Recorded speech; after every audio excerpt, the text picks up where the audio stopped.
Hi. In today's video we are going to talk about some preset settings you should pay attention to if you need to bracket your photos.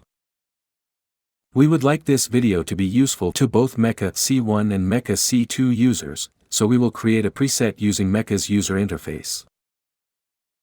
Access the user interface using your computer or smartphone. Let us say you use a fisheye lens and you need 6 photos for a spherical panorama, plus 1 zenith and 1 nadir photo, and now you would like 3 photos to be taken for each position, instead of 1. To create a preset for this case, we suggest to select the preset FE 16mm NZ level from the presets list, then load it with the load button. It can be used almost as is. TRG stands for camera trigger signals per position. To allow a camera to be triggered by MECHA, you need to connect the camera to MECHA using a shutter release cable. Plug the right shutter cable for the camera in use into the camera port. You can control the exposure by using MECHA only when bulb mode is set on your camera, as we have already shown in another video, and we will not talk about it today. Normally, MECHA can only trigger a camera. It acts like a typical remote shutter release. Auto exposure bracketing is done by the camera. So you need to set the exposure on your camera. If you set the camera to take the whole bracketed set of photos with a single press of the shutter, then select 1 TRG here. MECHA will send a single trigger signal and your camera will take the 3 bracketed photos. You only need to select 3 TRG if you set your camera to take 1 photo at a time, by pressing your shutter button 3 times. E is actually the duration of the shutter button signal, and A is the delay after each trigger sequence.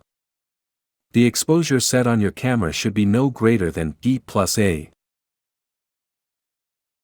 For example, if you set 0.25 seconds for the first photo, 0.125 seconds for the second, and 0.5 seconds for the third, there is about 1 second in total.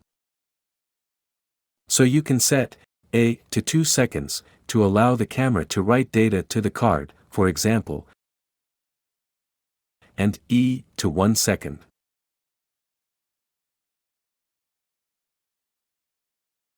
Let us look at the other settings of the preset. If your camera is set to manual focus, the AF will be ignored. But note that triggering some Sony cameras is not possible if the AF is 0. The pause for camera wake up is 1 second. 1 second pause before each trigger signal helps reduce camera vibrations.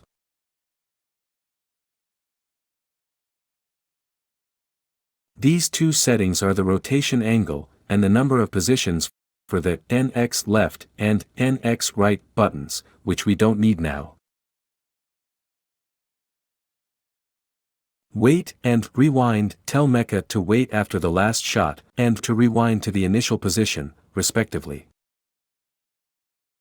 But when we have a script, this setting is not taken into account. Instead, RW can be added in script, if needed. For example, when cables to a power bank are used. RW means rewind, or return, to the starting position on the same path.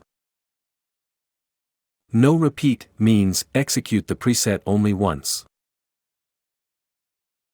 The scripted option needs to be selected from this list to make the script visible and be taken into account when executing the preset from the user interface. Speed, microstepping, load, and the other settings can be left as they are in this example. This is a factory preset and cannot be overwritten. Save the current preset with the Save button and give it a different name. You can add a power code at the beginning of the preset name. For values from 020 to 089, the preset is also displayed in the C2's preset menu if the corresponding menu option is empty. Better check first that the option is empty. Also see the rules for creating a power code. One of them is that 2 consecutive digits should not be identical. Let us add 0 to 1. The new preset can be found in the presets list in the user interface and can be used whenever needed. We can launch the preset in several ways, from the user interface, also from the C2's OLED menu, or using the controller buttons, due to the power code. Before launching the preset, check if the upper rail is in the level position, as required by the preset. Note the SL in our script, which stands for Start Level. It is not in the level position, camera is facing up. So we have to rotate the upper rail from park to level. You can use simple rotations for this purpose, but we're using the user interface this time. To make sure that MECHA knows the current position of the upper rail, we'll first check that the caption of this button is set, then we'll click the P button, since our upper rail is in the parked position. Next, we'll click this button again, to change its caption to Go, and use the L button to rotate the upper rail to the level position. We will launch this preset using the right button in the user interface. Thank you for watching.